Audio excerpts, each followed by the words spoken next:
आपण मुंबईकर रोजच्या जीवनातल्या धावपळीला आणि दगदगीला कंटाळून सुट्टीच्या दिवशी एखाद्या शांत आणि निसर्गरम्य ठिकाणी जायचं असं ठरवतो. मग इंस्टाग्रामवरचे रील्स बघून सुट्टीच्या दिवशी लॉंग ड्राईव्ह करत आपण अशा एखाद्या ठिकाणी पोहोचतो सुद्धा. तिथे पोहोचल्यावर मात्र तिथली गर्दी बघून आपला हिरमोड होतो. असं तुमच्या सोबत झालंय का? पण असं करण्याची गरज नाहीये. नमस्कार, मी ऋतुजा आणि मुक्तायन या चॅनलवर आपल्या सर्वांचं स्वागत आहे. मुंबईला लागून ठाणे जिल्ह्यातच बरीचशी ठिकाणं इतकी शांत आणि सुंदर आहेत. आज आपण अशाच एका ठिकाणी आलोय आणि ते म्हणजे अंबरनाथ तालुक्यात बदलापूर जवळ मूळ गावात असणारं खंडोबाचं मंदिर. हे एक शिवकालीन जागृत देवस्थान आहे. चला तर मग या ठिकाणी पोहोचण्यासाठी बाय रोड येत असाल तर खंडोबा मंदिर मुळगाव असा मॅप टाका आणि ट्रेनने येत असाल तर बदलापूर स्टेशनला उतरून तिथून ऑटो घ्या. इकडे एसटी बसेस सुद्धा येतात. जातानाचा रस्ता थोडासा कच्चा आहे पण तितकं चालतं. ते दूरवर त्या डोंगरावर दिसते त्या मंदिरात आपल्याला जायचं आहे. मुळगावात गेल्यानंतर मंदिराचा बोर्ड दिसतो. तिकडून आतमध्ये गेल्यानंतर एक मोठं वडाचं झाड दिसेल. तिकडे तुम्ही तुमची गाडी पार्क करू शकता. हे आहे प्रवेशद्वार आणि इथून आपल्याला पायरे दिसू लागतात. मंदिराच्या पायथ्याशी एक देवीचं मंदिर आहे. इथे दर्शन करून आमचा प्रवास सुरू झाला. या मंदिरात जाण्यासाठी चक्क 550 पायऱ्या चढून जावं लागतं. अधेमध्ये पायऱ्यांवर तुम्हाला नंबर लिहिलेले दिसतील.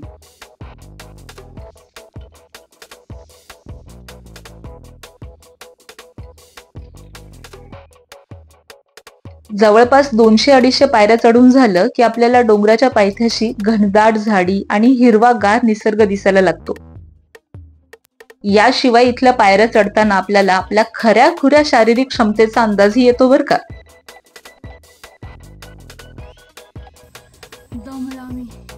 म्हणजे मला तर असं झालं होतं की चालताना मला काहीतरी काठीचा वगैरे आधार घ्यावा लागतो की काय, आणि तो मी घेतलाही. पण 400-450 पायऱ्या चढून झाल्या आणि आम्हाला मंदिर दिसायला लागलं. माझ्या जीवात जीव आला, कारण तोपर्यंत माझा घाम निघाला होता.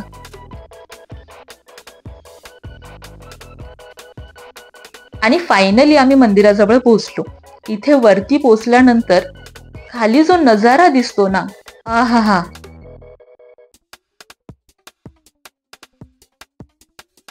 आणि हे आहे मंदिराचं प्रवेशद्वार.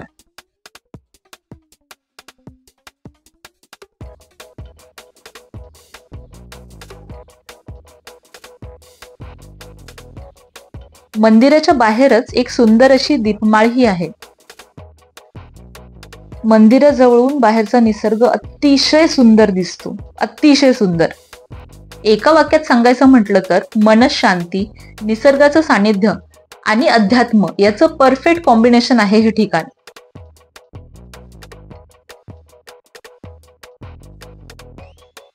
मंदिराच्या बाहेर एक कासव आणि नंदीजींची एक सुंदर अशी मूर्ती आहे. नंदीजींची ही मूर्ती क्यूट वाटते. आणि तुम्ही कधी ऑब्झर्व केलं असेल तर खंडोबाच्या मंदिरात किंवा मंदिराच्या आसपास नेहमी कुत्रे आढळून येतात.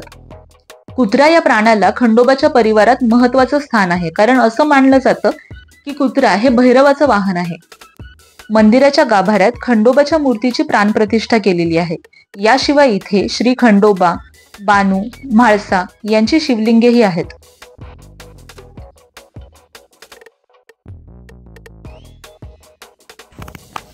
या मंदिरात यायला 550 पायऱ्या चढून यायला लागतं. पायऱ्या थोड्याशा लांब लांब असल्यामुळे दम लागतो. तुम्ही माझी अवस्था बघू शकताय. पण इथे वरती आला ना की वर्थ आहे. इथली शांतता, शुद्ध हवा, धुक्यांची आणि ढगांची पसरलेली दाट चादर, हे सगळं पाहून मनावरचा ताण हलका झाल्याशिवाय राहत नाही. आणि सगळ्यात महत्वाचं म्हणजे एका छोट्याशा गावात असल्यामुळे आणि सॉर्ट ऑफ व्हायरल स्पॉट नसल्यामुळे तुम्हाला इथे वीकेंडला सुद्धा गर्दी दिसणार नाही.